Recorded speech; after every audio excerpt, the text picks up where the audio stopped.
Greetings, everyone. This is November 10th, 2016.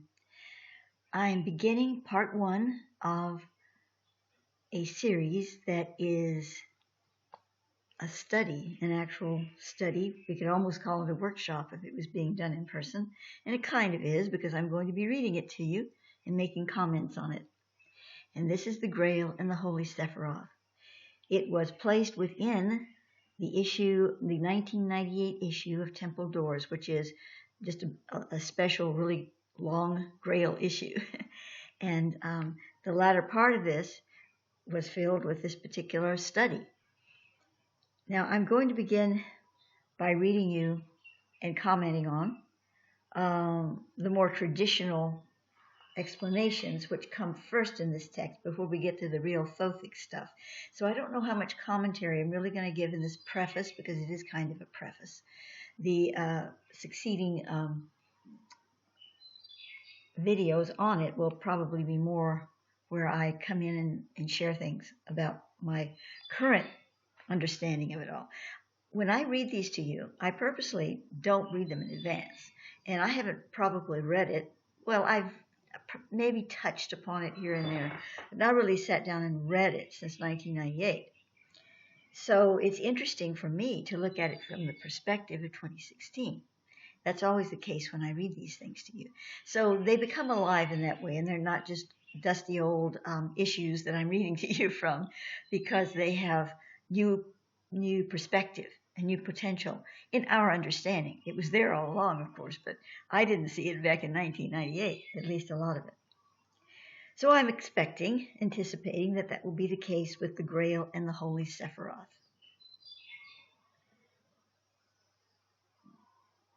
Beginning. The traditional Holy SEPHIROTH is composed of 10 cosmic emanations, which are projected forth from the Ein Sof, the limitless light, to eventually be the foundation for a manifest realm of creation. This is one of the core teachings of the Hebraic Holy Kabbalah.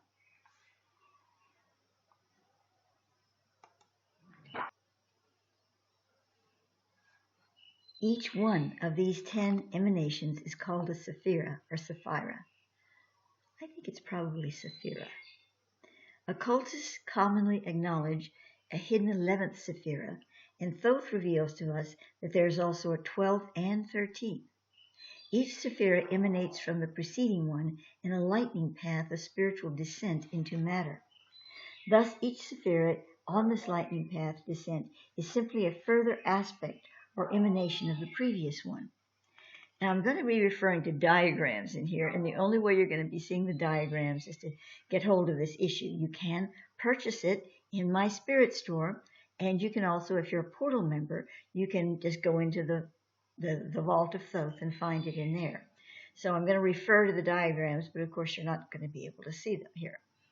See diagram 1 for representation of traditional Holy SEPHIROTH, tree of life, and the lightning path which descends into matter through it.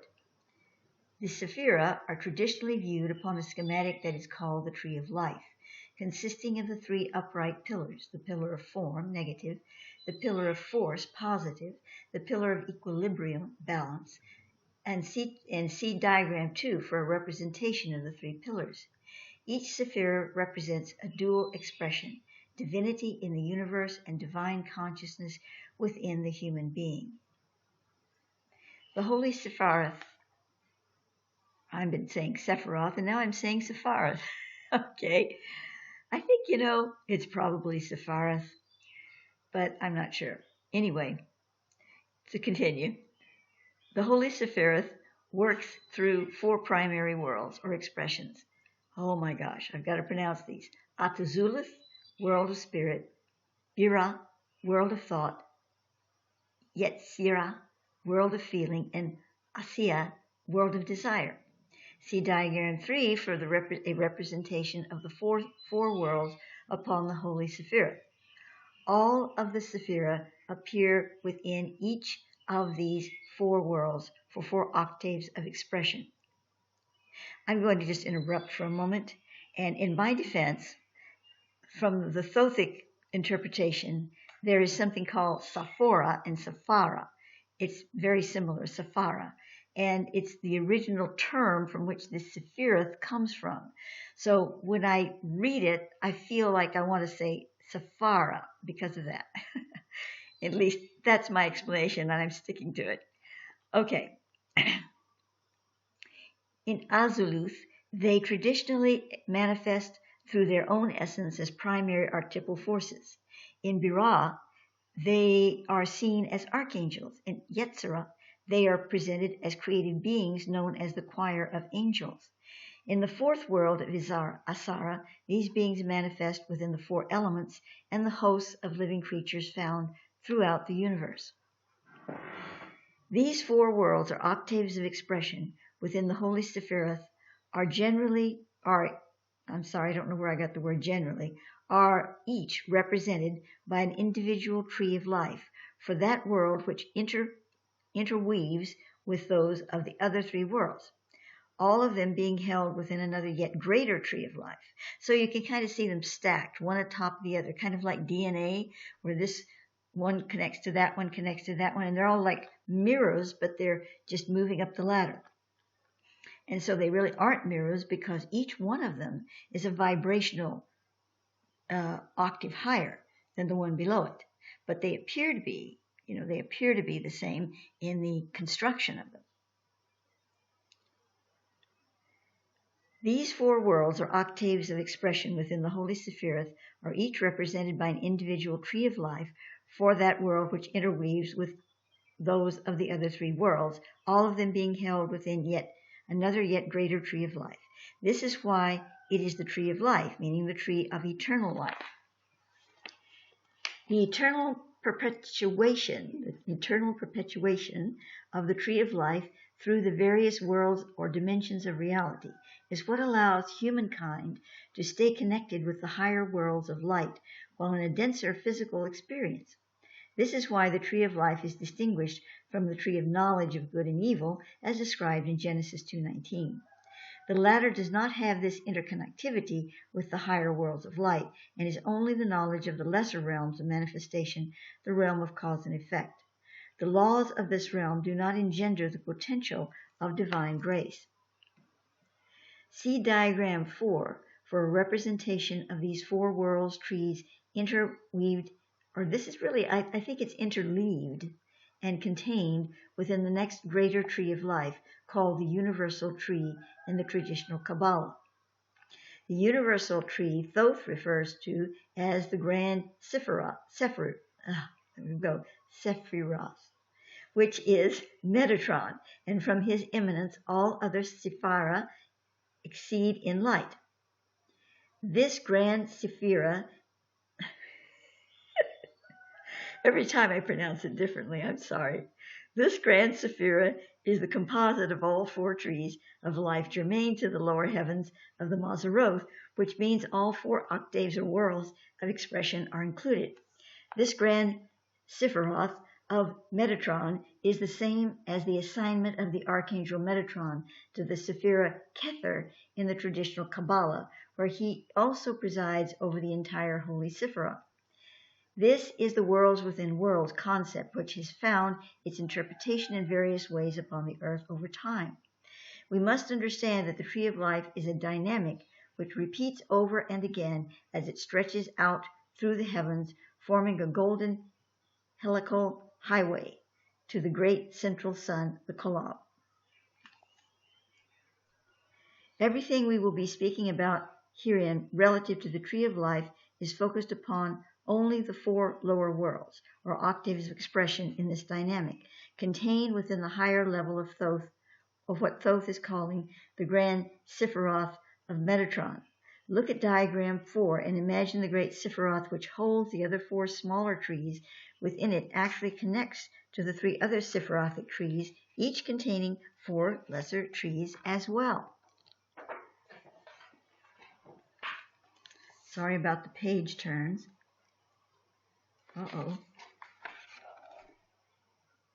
You now can begin to get the idea of what the Holy Sephiroth truly represents.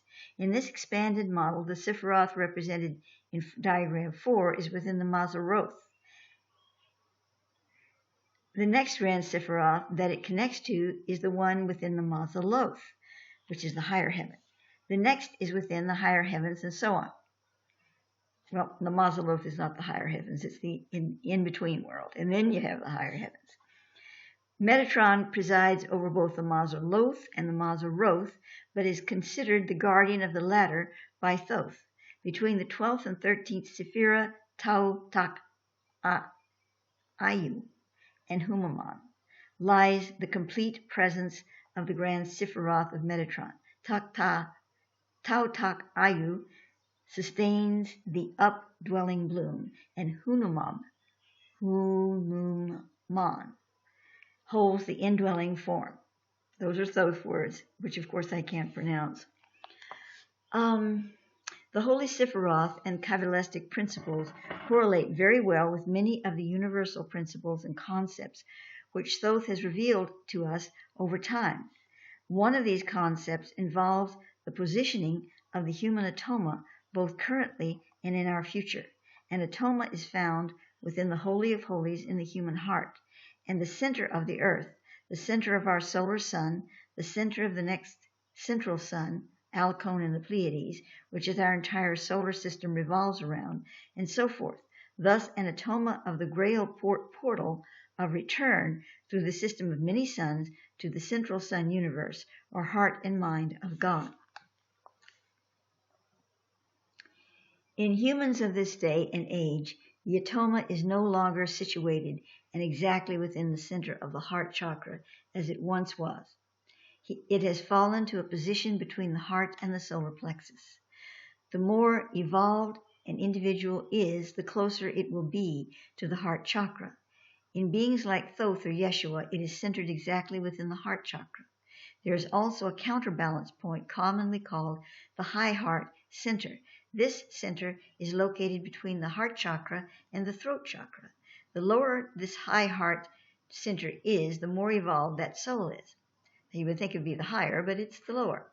As the atoma moves closer to the heart chakra, so the high heart center does as well, until finally they both merge within that center.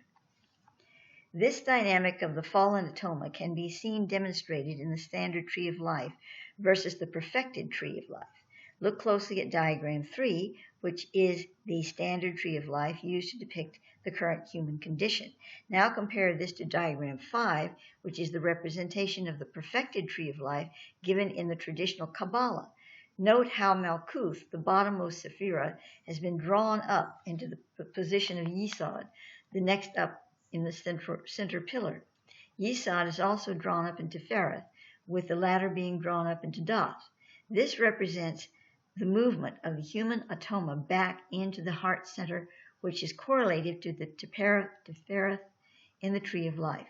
The high heart is not represented in this model, but is a secondary energy point generated as a balancer only. Thus, the abyss of Dath can be seen from one perspective to represent the loss of heart in humanity, as it has sunk lower to lower levels of existence and does not resonate with higher Metatronic spiritual principle to the degree it once did. I'd just like to comment here that this particular study that was done here in Temple Doors, Volume 98, Simeon and I worked on this together. His role was, aside from getting all these diagrams and putting them together with the positions that they were supposed to be for me, he also, as I recall, got a lot of the standard traditional information. See, in those days, you couldn't just Google.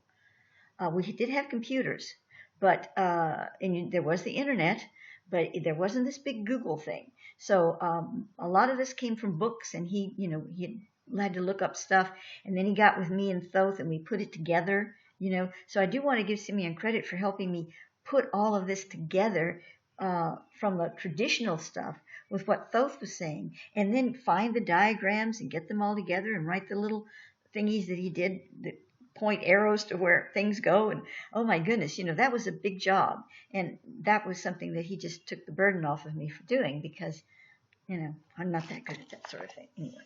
Okay. So I'd like to continue. Another brief comparison before we move on is that of the three souls present in Kabbalah and in the 9 energy bodies model Thoth likes to use, which comes from the ancient Egyptian experience. Within the latter, the first 3 energy bodies represent the projections of the physical or natural soul. The second set of 3 energy bodies represents the projections of the mental emotional soul, and the third set of the 3 energy bodies represents the projections of the spiritual soul. These 3 souls are called Nefesh, the physical or natural soul, Ruach, mental emotional soul, and Neshkumak, spiritual soul, in the Kabbalah. See diagram 6 for the representation of the 3 souls in the standard tree of life, then compare again with diagram 5. As I recall, Simeon had a bunch of books from the Zohar, and he was able to take those and find a lot of these corollaries with what Thoth was saying. So we also researched this from these books because, as I said, we didn't have much on the internet. And we saw, especially Simeon saw, because he was reading it and he pointed it out to me, how these correlations lined up with what Thoth was speaking about. Notice that the position of the 3 souls in the perfected tree has not changed, but rather the Sephirah, Sephiroth, Yesod, and Malkuth have moved up in position as previously discussed, so that Sephiroth, representing the heart, now assumes a position which bridges the spiritual and mental emotional souls. Do not confuse the emotional intellectual triad shown in diagram 6 with the mental emotional soul. The triad is a product of personality, whereas the mental emotional soul, Ruach, assumes only those frequencies generated within the experience of the triad which have a high degree of compatibility with divine law. The purpose of pointing these correlatives out in relative to the function of the tree of life as a GRAIL format, Thoth explains to us that, I read that wrong. The purpose of pointing these correlatives out is relative to the function of the tree of life as a GRAIL format.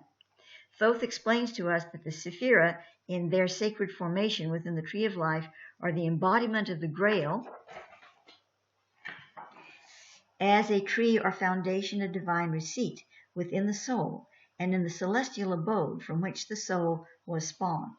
You can even see the basic geometrics for the chalice within the tree of life if you include the portion of the adjoining tree where the worlds interleave with each other. See diagram 7 for a representation of the chalice overlay upon the tree of life.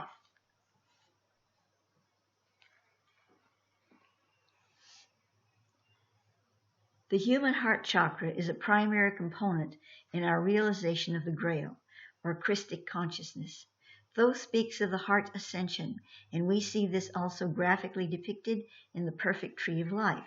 Heart consciousness on earth must be raised in frequency so that it comes into resonance with the pure Metatronic light.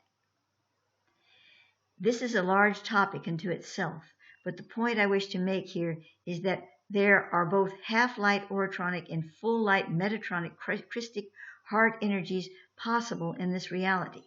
How does one discern the difference? Always seek to balance the law with the love, and you will do well.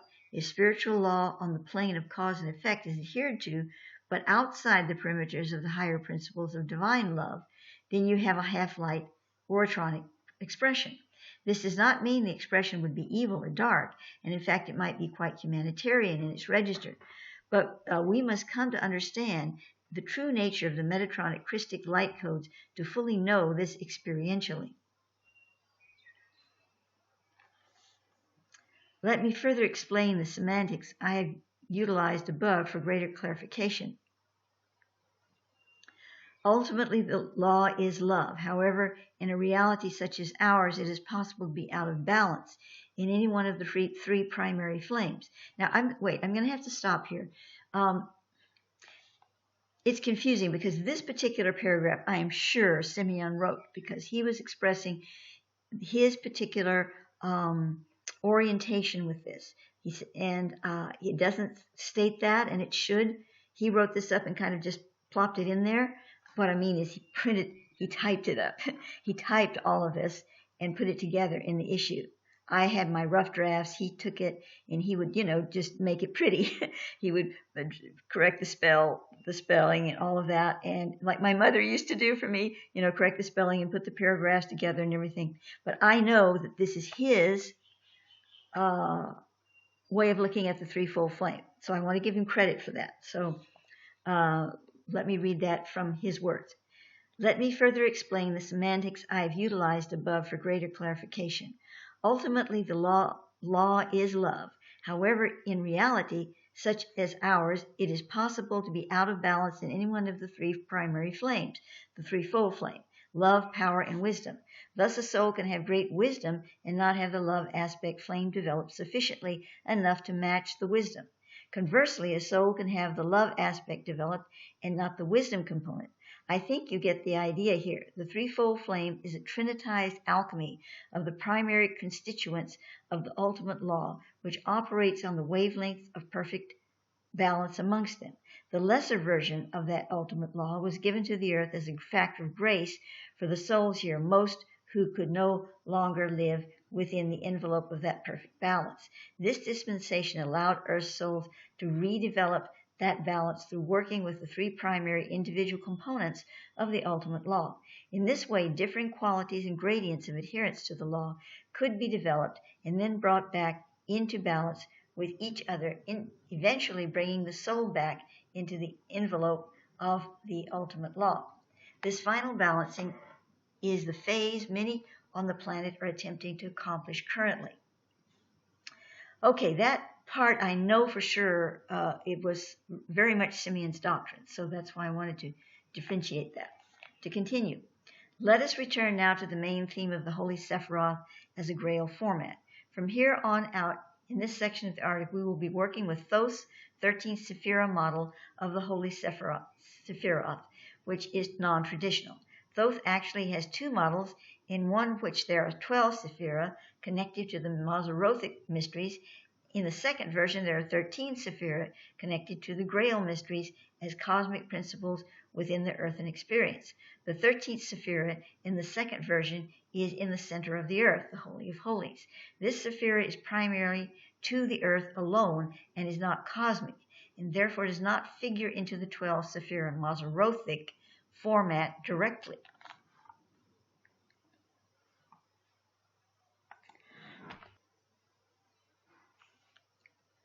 But if one wishes to pursue the GRAIL as an earth as well as a cosmic format, it should be included according to Thoth, and thus we will be using the 13th Sephirah version that Thoth has revealed. This is most appropriate, actually, as the macrocosmic GRAIL must find its register in the earth microcosm to be of service to humanity. The cosmic stellar GRAIL principles are important to understand because they give an expanded perspective on what we are working to achieve. The traditional Kabbalistic principles of application are still relevant in Thoth's model of the Holy Sephiroth. These principles utilize both the Sephirah themselves and the paths between them as mechanisms to effect personal and planetary transformation. We will now reveal the GRAIL correlatives to the individual Sephirah in Thoth's 13th Sephirah tree of life. The information which we list below follows this format. Name of Sephirah, the quality of the Sephirah, the essence of the Sephirah, the GRAIL archetype of the Sephirah, the Arthurian GRAIL character or energy for that Sephirah, with the exception of the two additional Sephirah Thoth has added to this model over the standard format. The name and qualities of the Sephirah given here are traditional. In the two Sephirah Thoth has added, the quality and essence are combined in one expression. Well, actually, that begins the second video, and so I'm just going, that was just a little teaser on it, so I'm going to be leaving that for the second one, where we go into this 13th Sephirah tree. Now, this first introduction, as I'm calling it, will go out to everyone, but if you want to continue with the series, you'll need to become a portal member, and if you do that, then you can have access to the complete series and a heck of a whole lot more in there too as well. So My love to you all, and I'm going to conclude here for this first video in the Grail and the Holy SEPHIROTH or SEPHIROTH. Oh, you know what I've done this? I spelled this. Oh my gosh. Look what I've done. Let me look again and see what I've done here. Hold it while Maya figures things out.